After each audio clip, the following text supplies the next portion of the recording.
بسم اللہ الرحمن الرحیم۔ نام کتاب یاد رکھنا۔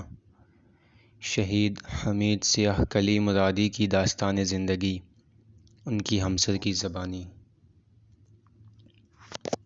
میں معراج کے اندر داخل ہونے والے دروازے پر آ گئی۔ نیچے ہر جگہ گلاب کے پھولوں کی خوشبو تھی۔ میں نے حمید کے لیے کتنا اسفند جلایا تھا کہ جہاں بھی جائیں صحیح سلامت واپس آ سکیں۔ معراج الشہداء کی 20 سے زیادہ سیڑھیاں نہ ہوں گی۔ مجھے سیڑھیاں چڑھ کر اوپر پہنچنے میں 1 گھنٹہ لگا۔ میں کئی بار گری، تابوت کے ارد گرد کوئی نہ تھا۔ پھپھو یا بے ہوش ہو جائیں یا ٹکر ٹکر تابوت کو دیکھتی جائیں۔ میں تابوت کے سرہانے کھڑی ہو گئی اور بولی، جھوٹ، ابھی انہیں ہاتھ لگاؤں گی تو کھڑے ہو جائیں گے۔ یہ دوبارہ شرارت کر رہے ہیں، یہ مجھے تنگ کر رہے ہیں۔ دائیں طرف ان کے چہرے پر گولیاں لگی تھیں۔ میں نے سر کی طرف سے چکر لگایا اور دائیں سمت گئی۔ میں نے ان کی ادھ کھلی آنکھ دیکھی تو ہنس پڑی اور بولی، حمید اب مذاق ختم کریں، کھڑے ہوں۔ قسم سے میری جان ہی نکال دی آپ نے۔ مجھے لگ رہا تھا کہ میرے ساتھ مذاق کر رہے ہیں یا سو رہے ہیں۔ ابھی ان کے بالوں میں ہاتھ پھیروں گی، ان کا ماتھا چوموں گی تو اٹھ کھڑے ہوں گے۔ میں نے ان کی آنکھوں کا بوسہ لیا، سر پیچھے کیا۔ میں منتظر تھی کہ حمید اٹھ کھڑے ہوں اور یہ کہانی ختم ہو جائے۔ میں ان کی صورت کا بوسہ دینے لگی، اس امید پر کہ شاید وہ اٹھ کھڑے ہوں۔ تمام زندگی جب بھی موٹر سائیکل پر بیٹھتے یا باہر سے آتے، اپنے سرد ہاتھوں میرے ہاتھ کے درمیان رکھتے۔ اب بھی ان کے ہاتھ بالکل سرد ہو چکے تھے۔ میں چاہتی تھی کہ اپنے ہاتھوں سے ان کے ہاتھ گرم کروں۔ اپنا سر ان کے چہرے کے قریب لے کر جا رہی تھی۔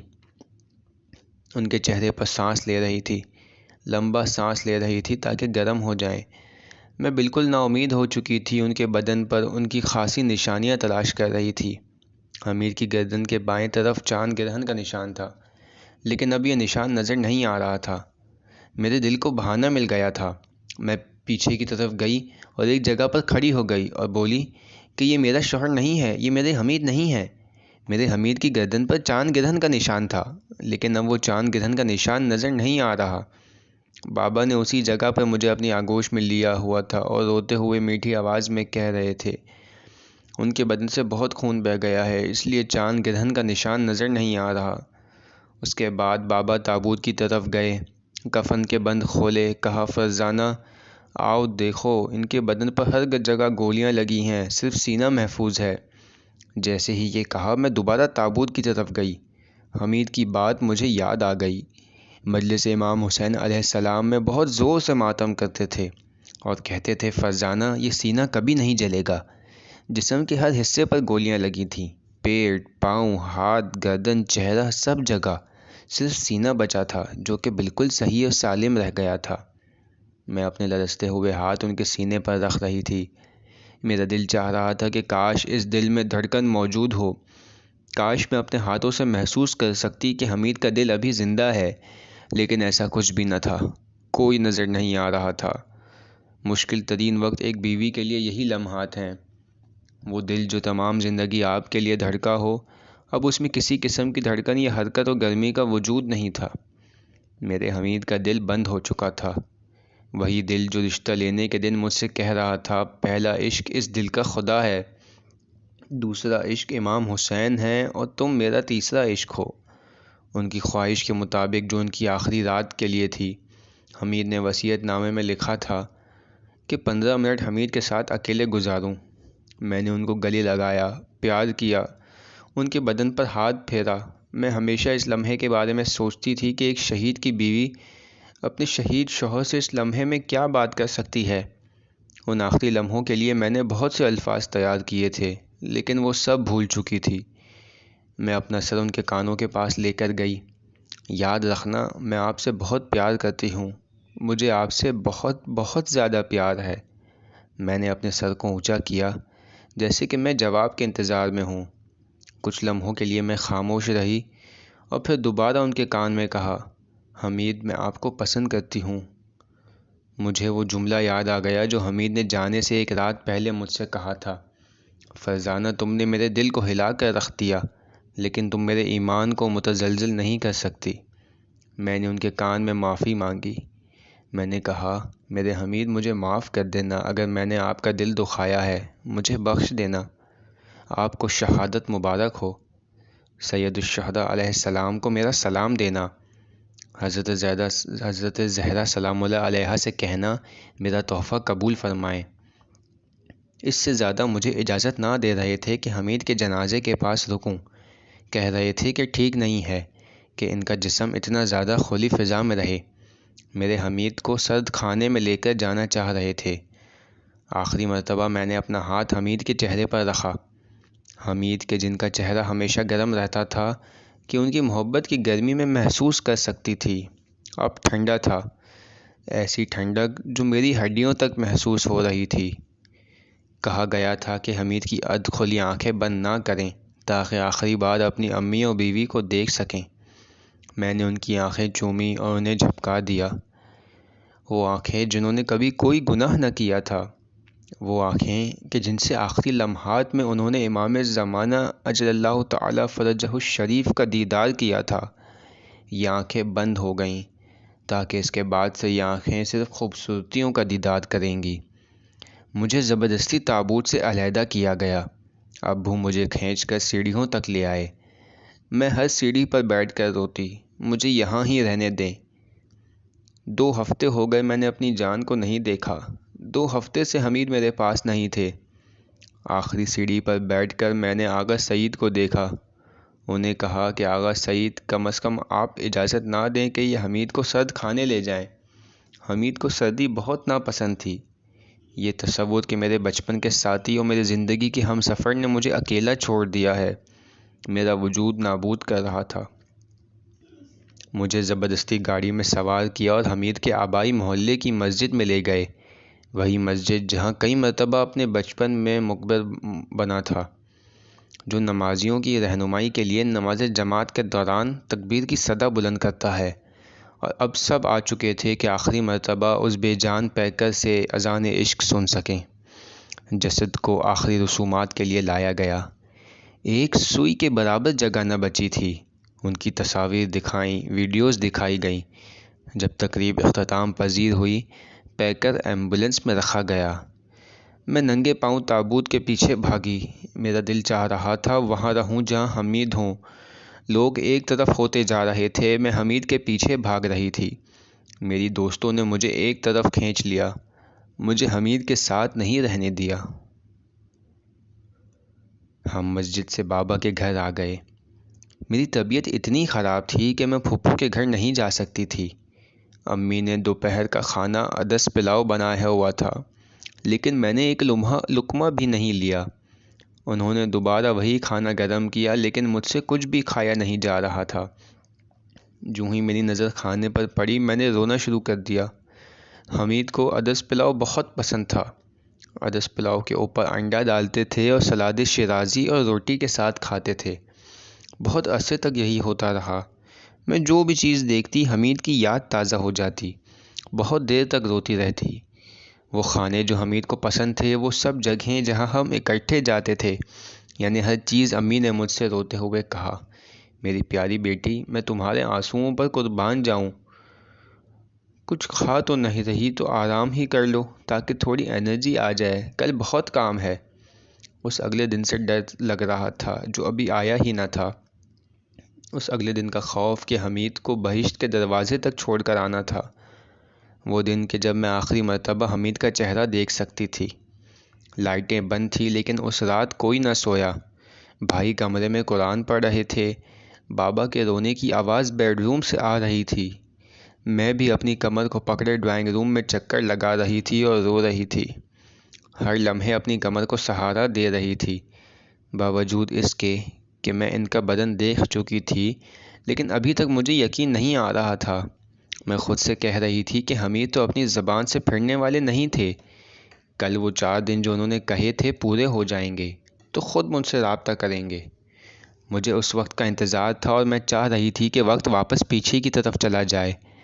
کئی مہینوں تک میرے احساسات ایسے ہی تھے۔ مجھے اس چیز کا انتظار تھا۔ بے ساختہ میں ٹیلی فون کی طرف دیکھتی رہتی، انتظار میں رہتی کہ حمید دوبارہ فون کریں گے۔ سوچتی تھی کہ ابھی وہ 4 دن پورے نہیں ہوئے جب انہوں نے آخری بار مجھے کہا تھا کہ آپ کو صبر کرنا ہوگا۔ وہ طولانی شب بالآخر صبح میں تبدیل ہوئی۔ نماز پڑھی، مجھے سیاہ لباس پہنایا گیا۔ ماموں، رشتہ دار سب ہمارے پاس آ گئے تاکہ ہم حمید کے کفن دفن کے لیے جا سکیں۔ سبزہ میدان تک گاڑی میں گئے اور سبزہ میدان سے امام زادہ اسماعیل تک پیدل روتے ہوئے گئے۔ پیغمبریہ 14 انبیاء کا مزار کے آگے سے گزرے۔ وہ دن مجھے یاد آ رہے تھے جب اس جگہ آنا میرا اور حمید کا ہمیشہ کا معمول تھا۔ ہم یہاں آتے تھے، ایک خاص جگہ پر اپنے جوتے اتارتے تھے، پھر پیدل یا موٹر سائیکل پر خیابان سپہ سے مزار شہداء تک جاتے تھے۔ اب اسی راستے سے عبور کر رہی تھی کہ جس پر میں کئی مرتبہ حمید کے ساتھ گئی تھی۔ حمید کا بدن ایمبولنس کے ذریعے لایا گیا، وہ بھی ٹھیک 40 سے صرف 3 دن پہلے۔ یہ وہی دن تھا جب میرے پیٹ میں شدید درد کی وجہ سے میں ایمبولنس میں سوار ہوئی اور اسپتال کے بستر پر حمید میرے سرہانے رات سے صبح تک جاگتے رہے۔ انہوں نے صبح کی نماز وہیں پڑھی۔ میں نے سوچا بھی نہیں تھا 3 سال بعد ایک ایسے ہی دن مجھے حمید کو دفن کرنا ہوگا اور صبح تک ان کے لیے قرآن پڑھ رہی ہوں گی۔ وہ وقت دوبارہ دہرایا جا رہا تھا، لیکن اس مرتبہ غم و اندوہ میں ڈوبے۔ امام زادہ اسماعیل کے قریب کھڑی تھی، رش بہت زیادہ تھا۔ حمید قزوین کے پہلے شہید مدافع حرم تھے، اس لیے بہت لوگ آئے ہوئے تھے، لیکن ان کے دوستوں کا کچھ اتا پتہ نہیں تھا۔ وہ شام میں رہ گئے تھے یا یہ خبر سننے سے پہلے ہی 40 کی زیارت کے لیے کربلا جا چکے تھے۔ تقریب کا آغاز ہو چکا تھا۔ پروٹوکول اور فوجی پریڈ مجھے بہت لمبی لگ رہی تھی۔ میں صرف منتظر تھی کہ تابوت اٹھایا جائے اور میں حمید کو دیکھ سکوں۔ جب تابوت کو اٹھایا، جیسے مجھ میں جان ڈال دی گئی۔ حمید کا شوق مجھے اپنی طرف کھینچ رہا تھا، میں چل نہیں پا رہی تھی۔ میری بہن اور دوستوں نے مجھے سہارا دیا ہوا تھا اور مجھے کھینچ رہی تھیں۔ میں نے کہا پلیز حمید کے ساتھ ساتھ چلو، نہ ان سے آگے چلیں نہ ان سے پیچھے رہ جائیں۔ میرا دل چاہتا تھا کہ آخری بار اس سڑک پر اکٹھے جا سکیں۔ گلزار شہداء پہنچے، نماز کی ادائیگی کے لیے صف بندی ہوئی۔ مجھ میں کھڑے ہونے کی ہمت نہ تھی۔ بولے تمہاری طبیعت ٹھیک نہیں، نماز پڑھنے کی ضرورت نہیں، جاؤ جا کر ایک کونے میں بیٹھ جاؤ۔ میں نے کہا میں حمید کے لیے نماز پڑھنا چاہتی ہوں۔ وہاں ایک سفید گاڑی کھڑی تھی، اس کے ساتھ ٹیک لگائی اور نماز پڑھ لی۔ تقریب کا آغاز ہوا۔ حمید کا وصیت نامہ پڑھا جا رہا تھا، وہی وصیت نامہ کہ حمید نے مجھے مجبور کیا تھا کہ ان کے سامنے بغیر روئے کھڑے ہو کر اونچی آواز میں پڑھوں، لیکن اب ہر جملے کے ساتھ میرے رونے کی آواز بلند سے بلند تر ہوتی جا رہی تھی۔ اسی گاڑی کے ساتھ سڑک کے کنارے بیٹھی تھی کہ بھائی آئے اور بولے آؤ قبر تک لے چلوں، بعد میں ہجوم ہو جائے گا، پھر تم آگے نہیں جا سکو گی۔ میں حمید کی قبر پر پہنچی، وہ جگہ کہ حمید نے ہمیشہ کے لیے اب وہاں رہنا تھا۔ قبر کو غور سے دیکھا، چاروں اطراف سے قبر کو چھوا۔ اس کی ایک ایک جگہ میں نے ذہن میں محفوظ کر لی، حتیٰ مجھے یہ بھی یاد ہو گیا کہ کس دیوار کی کون سی اینٹ میں دراڑ تھی۔ میں نے بابا سے کہا مجھے اجازت دیں کہ کچھ لمحات قبر کے اندر لیٹ کر دیکھوں کہ آرام دہ ہے، پھر حمید کو اندر رکھیں، لیکن بابا نے مجھے قبر کے اندر جانے نہیں دیا۔ میں نے قبر کی آس پاس کی مٹی مٹھی میں بھری اور اس کا بوسہ لیا۔ مجھے اس خاک سے حسد ہو رہا تھا۔ میں نے کہا یہ مٹی مجھ سے زیادہ خوش نصیب ہے کہ آج کے بعد سے یہ میرے حمید کے ساتھ ہوگی۔ حمید کو تابوت سے باہر نکالا۔ تابوت کی لکڑی کے اوپر پلاک نمبر، شہادت کی تاریخ اور بلڈ گروپ لکھا ہوا تھا۔ جیسے ہی انہیں نکال کر اٹھایا، میں نے ان کی ٹانگیں پکڑ لی۔ میں اپنے ہاتھوں سے اسے محسوس کرنے لگی، گویا بالکل صحیح و سالم تھی۔ میں نے ان لوگوں سے جنہوں نے ان کا بدن اٹھایا تھا کہا حمید کے پاؤں صحیح و سالم ہے، حمید زندہ ہے، حمید زندہ ہے۔ میری گزارش ہے کہ حمید کو قبر میں نہیں اتاریں۔ میں آخری مرتبہ کوشش کر رہی تھی کہ اپنے آپ کو یقین دلا سکوں کہ حمید زندہ ہے، مگر ایسے جیسے کوئی بھی میری آواز نہیں سن رہا تھا۔ حمید کی بہنوں اور امی کی طبیعت بہت خراب تھی، سب پیچھے چلے گئے تھے۔ خواتین میں سے بس ایک میں تھی جو آخر تک ان کے سرہانے کھڑی رہی۔ میرا دل چاہتا تھا آخری لمحے تک حمید کے چہرے اور آنکھیں دیکھتی رہوں۔ حمید سے دور ہونے کی مجھ میں طاقت نہیں تھی۔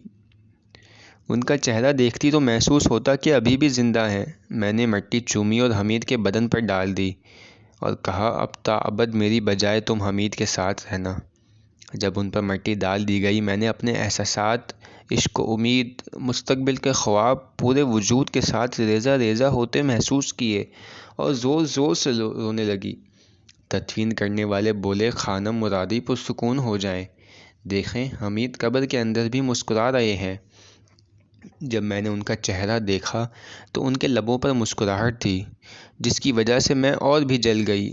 میں جانتی تھی کہ ابھی وہ ان چیزوں کو بھی دیکھ رہے ہیں جنہیں میں محسوس نہیں کر سکتی اور نہ ہی سمجھ سکتی ہوں۔ اس لیے میرا دل زیادہ ٹوٹ گیا کہ میں پیچھے رہ گئی۔ ایک طرف بابا تھے اور ایک طرف سے چچا نکی کہ کہیں میں قبر کے اندر ہی نہ گر جاؤں۔ قبر پر پتھر رکھنے شروع کیے، یعنی جب پتھر رکھ رہے تھے تو جیسے میرا سب کچھ ختم ہو گیا تھا، یہاں تک کہ میں حمید کا چہرہ بھی نہیں دیکھ سکتی تھی۔ جب تیسرا پتھر ڈالنے لگے تو جگہ نہیں بن رہی تھی، جس کی وجہ سے سارے پتھر جا بجا کرنے لگے تاکہ دوبارہ درست کر کے رکھیں۔ پھر میری نظر حمید کے چہرے پر پڑی، وہ ابھی بھی مسکرا رہے تھے۔ نہیں معلوم کہ وہ کن چیزوں کو دیکھ رہے تھے کہ اتنے خوش تھے۔ سب ختم ہو گیا، مٹی ڈال دی گئی، اب قیامت کے دن ملاقات ہوگی۔ جو ہی مٹی ڈالنا ختم ہوا، ظہر کی اذان کی اللہ اکبر کی آواز بلند ہوئی۔ اس مرتبہ بھی میں نے اذان کے وقت قبول ہے کہا۔ مجھے ہمسر کا جہاد قبول ہے، خدا کا امتحان قبول ہے۔ حمید کی بات یاد آنے لگی کہ کہہ رہے تھے ضرور اس میں حکمت ہے کہ میں دوبارہ اپنا شناختی کارڈ بھول گیا تاکہ آپ اذان کے وقت پر کہیں قبول ہے، ایسے جیسے وقت 26 نومبر 2015 میں رک گیا تھا۔ کبھی کبھی کوئی مجھ سے تاریخ پوچھتا ہے تو مجھے سمجھ نہیں آتی کیا جواب دوں، خاموش ہو جاتی ہوں۔ وقت میرے لیے بے معنی ہو گیا ہے، نہ پیچھے کی طرف جا رہا ہے کہ کہوں حمید میرے پاس ہیں، نہ آگے جاتا ہے کہ میرا انتظار ختم ہو سکے اور اس بات کا یقین کروں کہ حمید دوبارہ فون نہیں کریں گے۔ وہ 4 دن جب حمید شام میں تھے، وہ ان کا انتظار مجھے ہمیشہ کے لیے ویران کر گیا۔ میرا دل کرتا تھا اب انہوں نے جانا ہی تھا تو کم از کم 1 گھنٹے کے لیے زندہ ہوتے، باتیں کرتے اور پھر چلے جاتے۔ دفن کرنے کے بعد پہلی رات تھی، میں ان کی قبر پر رکی۔ جو ہم نے وعدہ کیا تھا وہ میں نے پورا کیا۔ ہم دونوں کے درمیان طے پایا تھا، جو پہلے اس دنیا سے گیا دوسرا اس کی قبر پر رات گزارے گا۔ قبر میں پہلی رات اسے اکیلا نہیں چھوڑے گا۔ امی نے کہا سردی بڑھ رہی ہے، چلو گھر چلتے ہیں یا کچھ دیر گاڑی میں بیٹھ جاؤ تاکہ گرم ہو جائیں، لیکن میں نے کہا نہیں، میں نے حمید سے وعدہ کیا تھا کہ میں قبر کی پہلی رات میں انہیں اکیلا نہیں چھوڑوں گی۔ سب تعجب کر رہے تھے اور کہہ رہے تھے بھلا تم دونوں کتنے سال اکٹھے تھے جو اس رات کے بارے میں اس طرح سوچا اور ایسا وعدہ ایک دوسرے کو دیا۔ شروع کے لمحوں میں تو میرا دل نہیں مان رہا تھا کہ ان کے لیے قرآن پڑھوں۔ میں کہتی حمید تو زندہ ہیں، پھر ان کے لیے کیوں قرآن پڑھوں؟ لیکن اس رات میں نے صبح تک قرآن پڑھا۔ بہت سردی تھی، باقی سب چلے جاتے پھر آ جاتے، لیکن میں صبح تک قبر پر موجود تھی۔ نومبر میرے لیے سب سے زیادہ خزاں کا دن اور حمید کے لیے بہار سے بھرپور